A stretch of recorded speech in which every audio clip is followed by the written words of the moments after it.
Joanna, uso na ngayon yung mga internet cafe, no? Hindi lamang dito sa Maynila, kundi kahit sa mga probinsya. Tama ka, Atom. Lalo pa ngayon nauuso sa mga kabataan ang online gaming. At syempre sa mga estudyante naman ginagamit for research ang mga search engines at ang Facebook Fever. Of course. Kaya I'm sure maraming mga OFWs ang interesado kung paano sumabak sa ganitong negosyo. Kaya eto na, alamin natin kung ano ang kailangan at dapat tandaan para sa isang successful internet cafe. Negosyong napapanahon at hindi namimili ng panahon pagdating sa balik ng kita. Yan ang internet cafe ng pamilya Liboro. Taong 2008 nang nagdesisyon ang mister ni Minnie na mag-retire ng maaga sa pagiging government employee at magtayo ng sariling negosyo.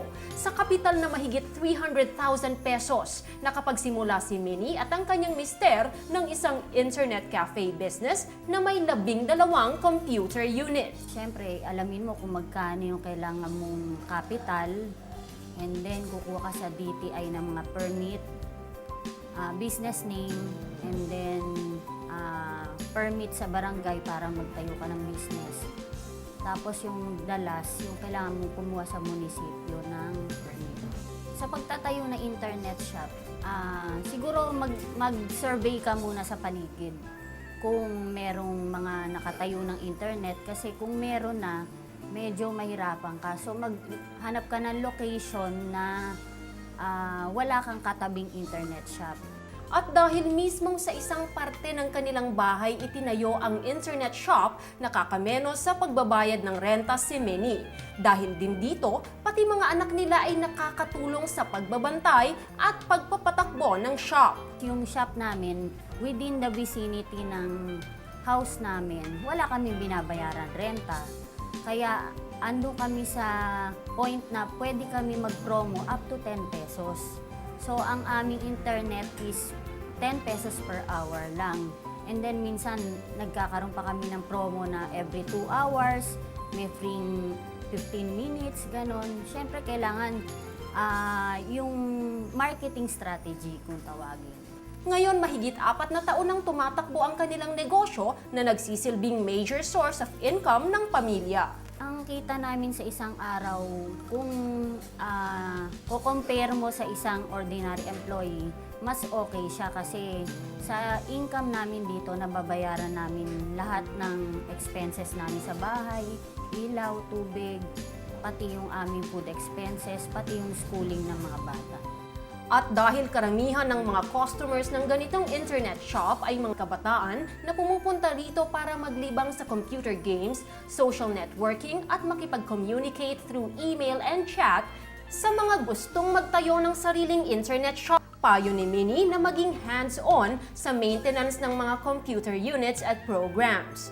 Importante na updated sa software at bagong programs ang iyong internet cafe. Mas maganda siguro kung kayo-kayo na rin, pamilya na rin ang magme-maintain. So, pinag-aralan ng husband ko, pati yung mga anak ko, kaya na rin nilang gawin yung mga simple na programs na kailangan ng mga computers.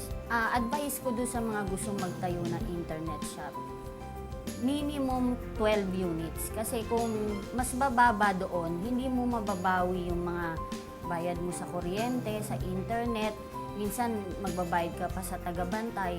So, mahirapan kang habulin yung expenses mo. Kaya dapat 12 units pataas. Minsan hindi maiwasang may mga kabataan na mukhang sumusobra ang pagkahumaling sa online gaming at social networking. Nakakalimutan na ang pag-aaral at pag-uwi sa tamang oras. Sa ganitong sitwasyon, dapat ang internet cafe owners, bukod sa may business sense, mayroon din na sense of responsibility sa mga kabataan. Hindi natin talaga maiwasan na minsan may magulang na pupunta rito, and then sasabihin nila, hanapin nila yung anak nila, makikita nila dito. So pagka gano'n naman na kung sinusundo ng magulang, okay lang naman sa amin yun kasi karapatan naman nila yung bilang magulang dahil ako magulang din.